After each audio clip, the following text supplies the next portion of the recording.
Welcome to the Property Couch, where each week you get to listen to two of Australia's leading property experts as they share with you the insider's guide to property investing.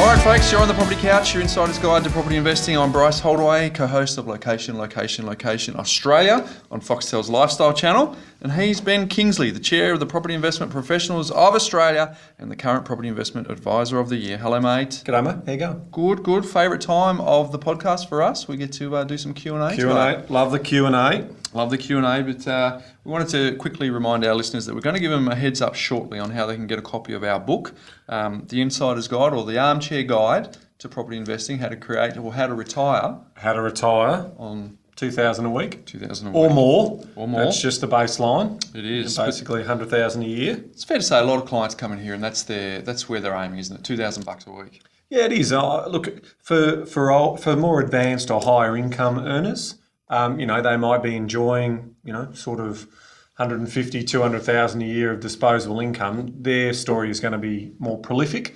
But for middle class and lower middle class mum and dads, 100,000 is a magnificent result. Exactly. So, we often do plans less than that too. So it's not. That's right. It's horses for courses. It was just easier to do a general name. I mean, we couldn't make the book cover. As long as you can retire on whatever you want.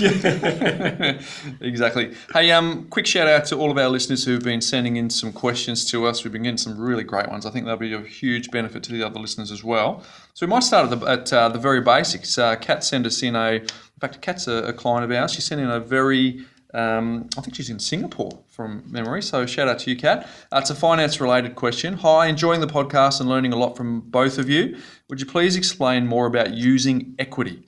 For example, I heard from a broker that one needs to refinance the loan on the existing property, i.e. your principal place of residence or investment. Does this mean that the old property and the new one to be purchased are tied together? Oh, great part there. Some suggest using line of credit to get equity out. To assess the equity available, does one first need to pay for a valuation report on the existing property?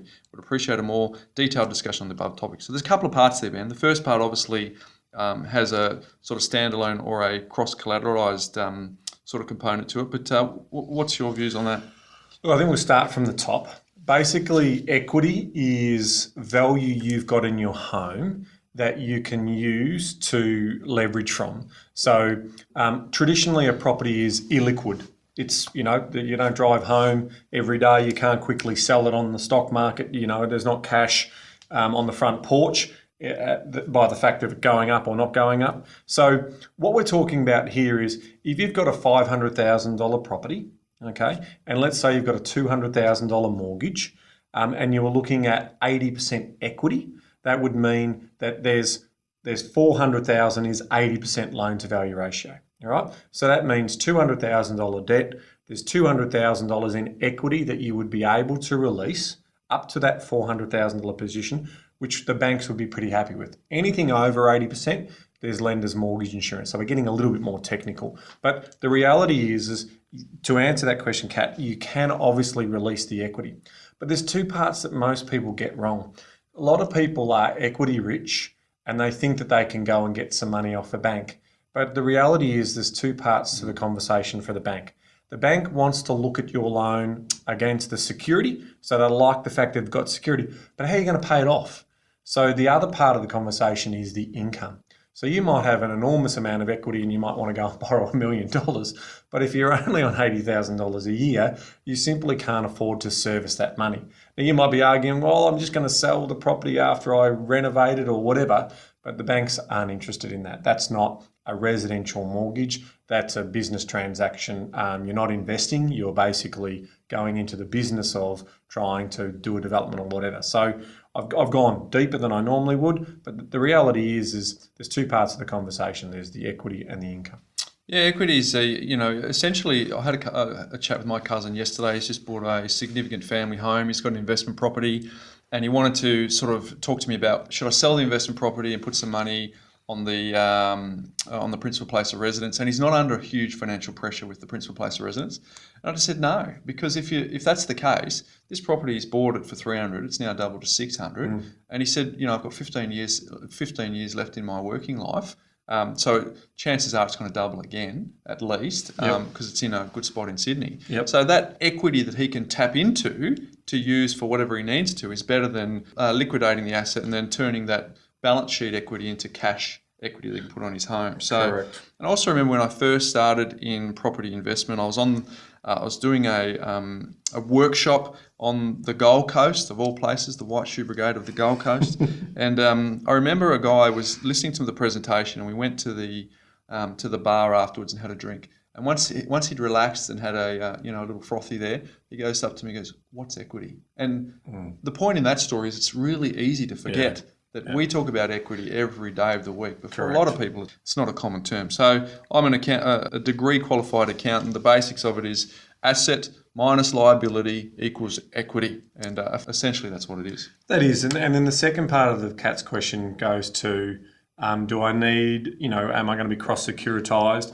You don't have to be. If you go directly to a bank, they will try and put a charge over both properties at the same time when you are releasing equity. So the stages is you refinance, you release that equity, and then you look to invest in an investment property in obviously our podcast. That's what we're talking about. So if you're going to do that, say to your bank, I don't want to be cross-securitized, or again, have a really good mortgage broker who understands strategy and structure. So an investment savvy mortgage broker, as you often refer to it. And then the other part of that is, are you going to have to pay for the valuation?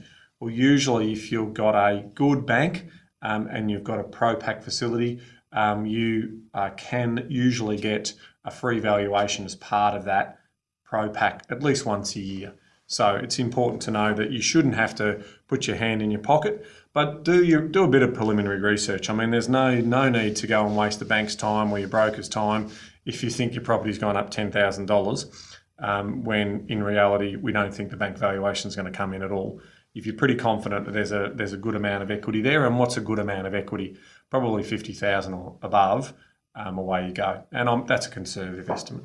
The reason for the benefit of the listeners, the reason I say investment savvy mortgage broker is because they understand the strategy around building portfolios. Because you might go to a mortgage broker who does 90% of their loans for owner occupiers, and then it's just not putting their headspace into the strategies that come from thinking 2 or 3 loans in advance. So investment savvy mortgage broker is the key there. So Ben's answered a bit about, no, you don't need to get a valuation report done. It's only there as a nice to do if you want to know what the property's worth, but there's better ways to do that at minimal cost to you. And the final part of what you're asking us is, what type of loan do I have to take out? So a line of credit, just think of a line of credit as a big credit card. Effectively, it starts with a zero balance, and any time you use that line of credit, you'll start to incur interest against that. So it just sits there as a facility with a limit, and you can draw up to that limit. The alternative is because sometimes lines of credit have a higher interest rate cost. So the alternative is to look at a variable loan with a 5-year interest-free period, and have an offset attached to that. So effectively, same principles apply. Whereas once the loan's drawn down by the bank, call it a $100,000 loan, that money sits in the offset against that loan. So it's doing exactly the same thing as a line of credit would, but potentially it is at a cheaper interest rate because the banks try and gouge you for a couple of extra margin points because they think it's a transactional mortgage as opposed to a standard mortgage. And that's their argument to why it costs more. Key bit of gold there, folks. So that's very good. So thanks for your question, Kat. Hopefully that's helped you a little bit there. Ben, is it all right? Well, I've got one here from Naomi. Thanks for your question, Naomi. I'm considering selling, and it's a lead into what Kat was just talking about. I'm considering selling my investment property in order to pay off my mortgage on my family home, leaving me debt-free. And with this ability to then use all the money I currently pay on my family home mortgage for investment purposes, which she writes about, or she talks about tax deduction benefits. Is this a good strategy? Is there a better alternative strategy you would recommend? Yeah, and I think we should say with all of these questions, it's no one should run away and use our advice. They need to go and talk to their trusted advisor about this. So we're just talking generally about some of these queries. But good question there, Naomi. It's one that comes up a fair bit. The alternative to that question is, I've paid off my home, I think it's a great investment property, I want to buy another one, what do I do? So it really, I don't think there's a general answer to that one because Generally speaking, we're of the view that we spend, our whole professional careers trying to get people to buy multiple properties and hold multiple properties. So reluctantly suggesting to sell. So it kind of comes down to their circumstances. If you need to sell and it's going to relieve a huge amount of pressure that comes from having the principal place of residence, well, then there's obviously a case for doing that. But you're going to have agents' fees, you're going to pay capital gains tax and all those sorts of things. So ultimately, generally speaking, all things being equal, you'd want to say, well, is there an opportunity where you can still continue to do what you're doing, hold that asset, and maybe once it turns positive, put that money into the offset account so you can start to reduce the balance? I think you've nailed it, Bryce. I mean, the reality is this. Let's just talk through the cost of acquiring and selling an investment property.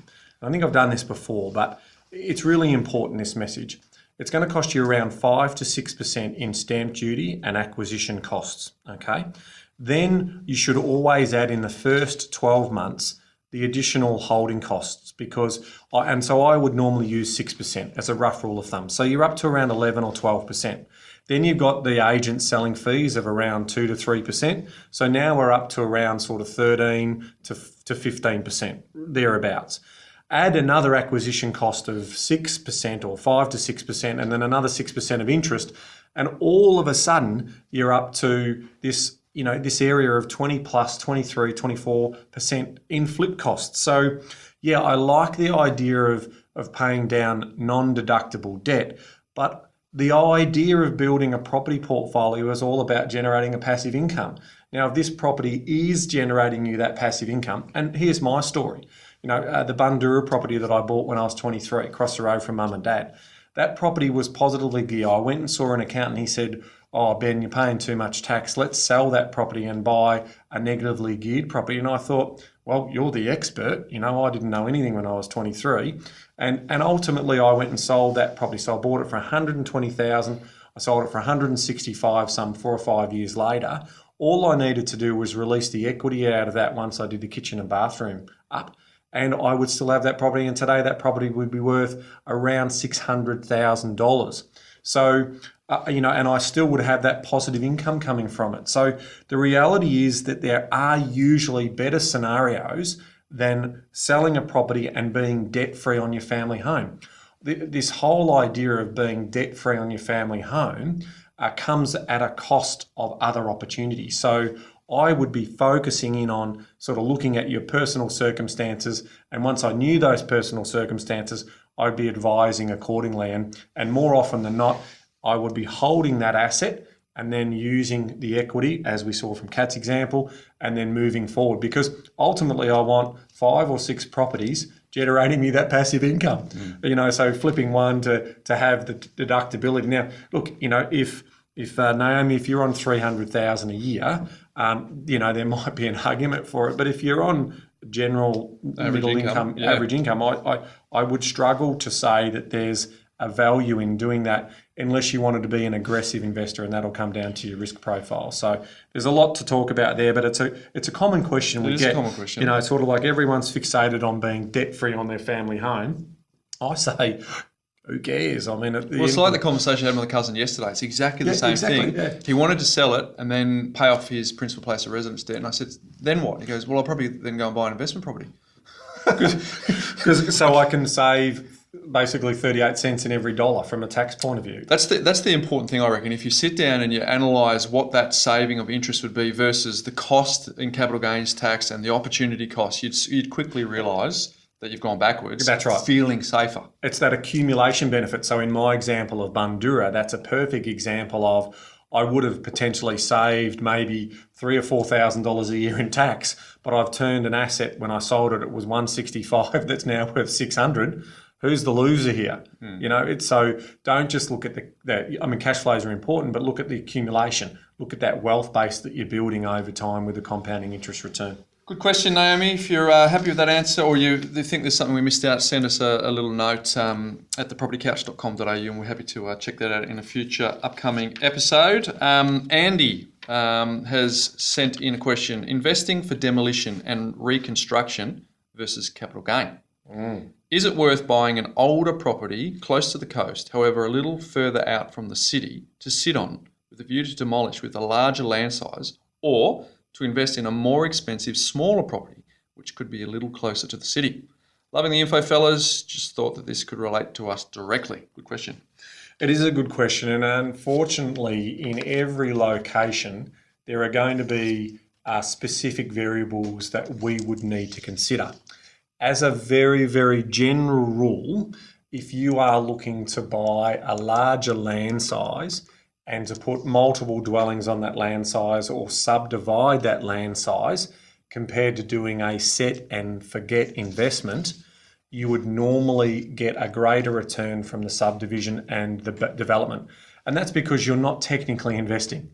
What you're doing is you're equity harvesting, you're doing a job. Whereas the set and forget asset in a better location is a passive investment. What you're talking about is a passive investment versus an active investment. And if you want to be an active investor, there is higher risk and ultimately higher reward, but also the potential for greater loss, as opposed to the passive investor who's going to buy on location and base that location on principle and then just have it set and forget. I don't think land size is the king. I think land value is king. So don't be seduced by that. If I've got more land, obviously I'm doing better. Ben obviously talked about whether you can add some value to that land, which is different. But for me, it's about I like to be in the security of capital city job market 95% of the time, and therefore I'd happily take a smaller portion of land with a higher land value versus a larger piece of land. So again, it all depends on horses for courses, because if you go a bit further out in Sydney and end up in Palm Beach with a big piece of land, that's a significant beachfront piece of land. Yeah. But if it's not something like that, and it's just a general beachfront land versus being close to a capital city job market, a significant capital city and if job you're market. not going to equity harvest, then absolutely, Bryce, you've nailed it. Just remember that message. It's not land size, it's land value. So what is the percentage that you can work out the land value? Yep, because the baby boomers drove the land size argument about suburbia back in the time when they were sort of in that time of the life cycle. But it wasn't the land size; it was just that's what everyone wanted at the time. It was, because at the end of the day, you could drive around in your EH Holden and get out to your quarter-acre block, and life was good. There was no congestion. Now we've got mature cities, and so just like downtown Tokyo, downtown New York, a per square foot of land is in the millions, as opposed to what it is, for the same sort of price. I'm sure they could go out to Ohio and buy a farm, hundreds of acres, if not thousands of acres. So it doesn't make sense. Yeah, exactly. So I guess I would say the 19th century was a bush culture, the 20th century was a city culture, and the 21st century is the lifestyle culture. So if you think that through, the city culture is where suburbia was born, but now even the baby boomers want to come back in close, Ben, because they're chasing lifestyle. So it's not about the amount of land you have, it's about the amount of land value that you have. Tom sent in a question regarding first home buyers. So thanks for coming on the couch, Tom. Hi, first off, I'd like to say I've recently found your podcast in the last fortnight or so, and I've found all the ones I've gone through very helpful and interesting. Thank you, Tom. I'd love to hear a podcast on your advice for first home buyers, whether that be best ways to save for a deposit, traps to avoid, and some type of plan for young home buyers. For example, I've just started work as a property valuer in Melbourne for the last 5 months, and my girlfriend of a few years finishes study later this year, and we have the hopes of buying our first home together in 18 months or so. Thanks, Tom. Ben. Thanks, Tom. There's a couple of key points and messages I always say to first home buyers. You've got to decide whether you're buying for what Bryce mentioned before, lifestyle and convenience, versus buying for return. So I'll put an example to you.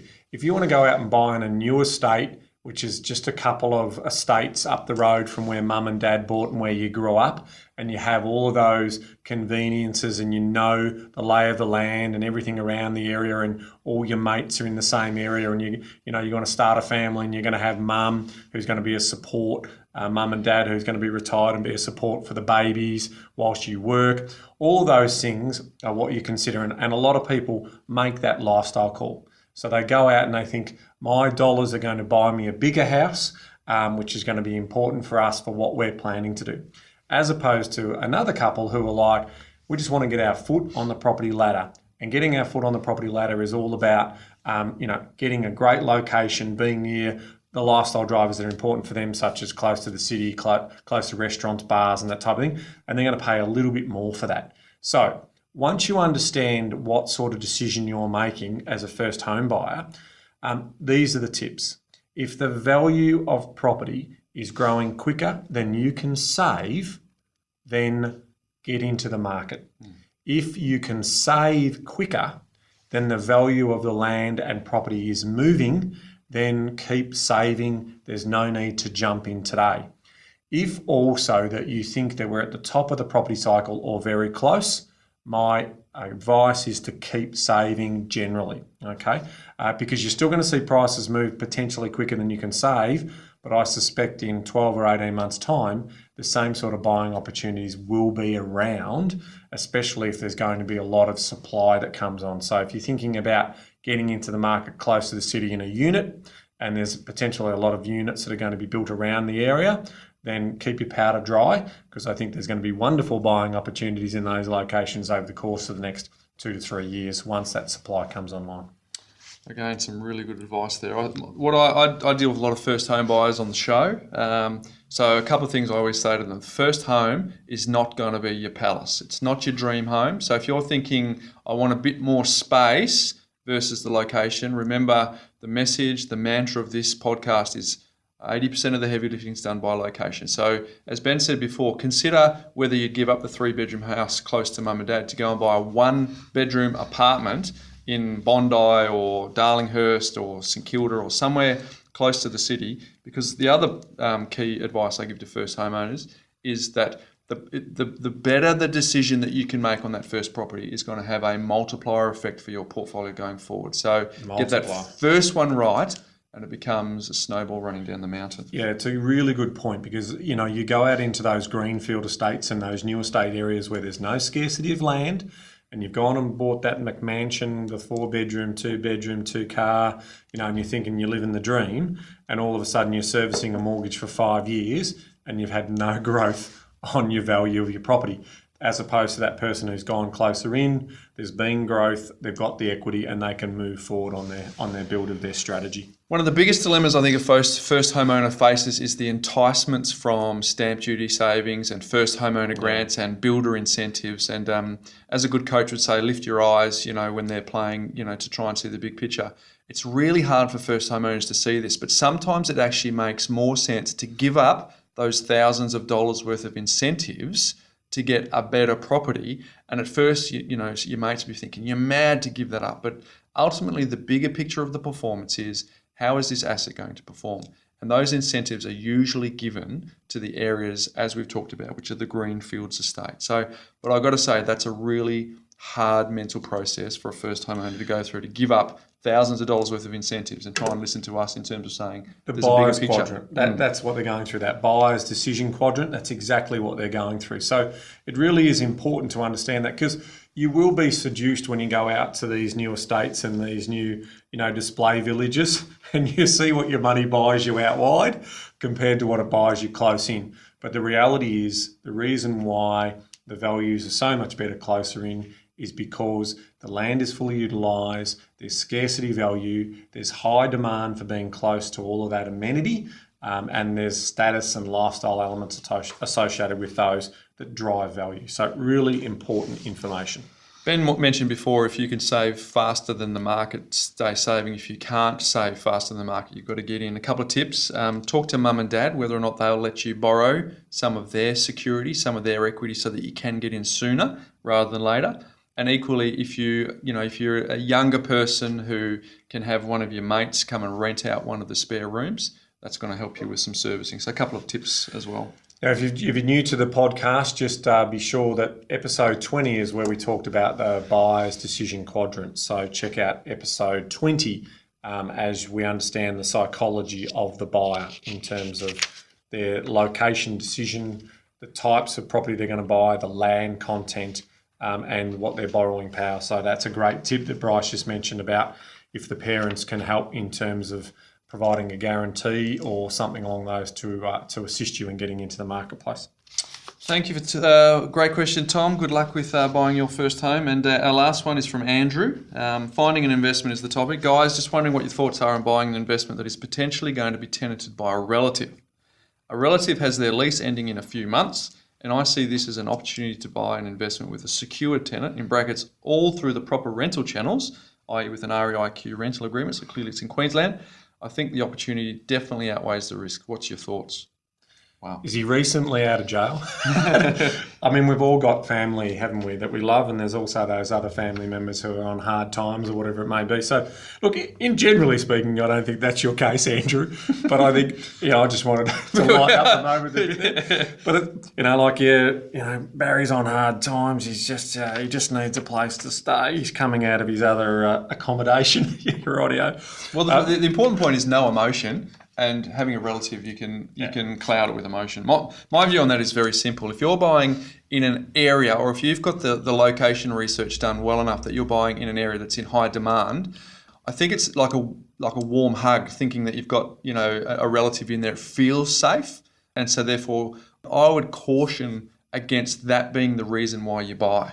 If it's a great asset and then it's just a bonus that you've got a blue chip tenant, assuming your relative is blue chip. But for me, I think it's got to be arm's length. And if you want to avoid muddying the waters, for me, it's not the agenda to get in. Whereas if you actually already own this property, Andrew, then I don't have a problem with a good family member who's reliable, who you know well, to actually rent the property from you. Because if they have pride in where they live and how they present their own home, then technically it could be a really good message and a good story there. Obviously, from a legal tax point of view, you can't subsidise the rent under market and then try and claim something lower than what would be fair market value. But if you're putting all of the right protocols in place and he's renting or she's renting at fair market value from you, then the reality is good. But yeah, I wouldn't jump into an asset because your uncle or auntie says, or your cousin says, I need a place to live. If you already own it and someone who you know well and they're of good stock, I don't have a problem with it.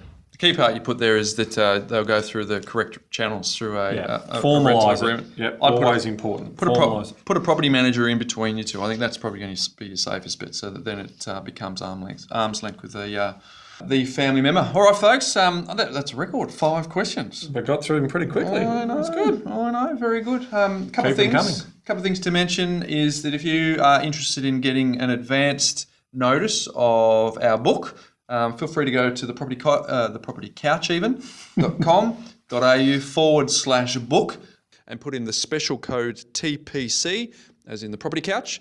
And as soon as they put the TPC in there, they will get that very special discount. So it just for the listeners' benefit, it's going to be out just pre-Christmas. So it's not something we're going to have in October or early November. It's literally going to be sort of mid-December. So some Christmas, New Year's reading for you. Very good idea. And also a couple of things. If you can see, we're obviously going through these questions. So if you do have one that's on your mind, feel free just to send it through to us, because we might not get to it as soon as you send it through, but we assure you we will eventually get to your question, and we use it as a very good source of material for us to sort of kickstart off our podcast. The other thing, I say it every week, but Ivor sends you the notification first through our social media channels. So if you love Instagram, you love Twitter, you love Facebook, please go on to those social media outlets for us, and we'll be happy to let you know first. And Ben, another one down. Keep them coming. We are keeping, as you sort of look around quickly. I think. This is my scramble for my sign off. I've been under specific instructions from one of our female listeners to not make any references to football, so we've done that pretty good in this one. I would have absolutely. Thought. But she didn't give me any specific references not to sign off around the world. So, mate, that's your cue. This is Slovenian. Okay, and it's Zavrado. No, it's not. It's Savravo. Mate, I'm impressed with Slovenian because it doesn't sound French. SDROV. There you go, folks. If you're Slovenian and you're listening to our podcast, let us know if Ben got that right. So until next week, folks. Until next week, folks. We will see you, and good luck with your investing if you're out buying this week.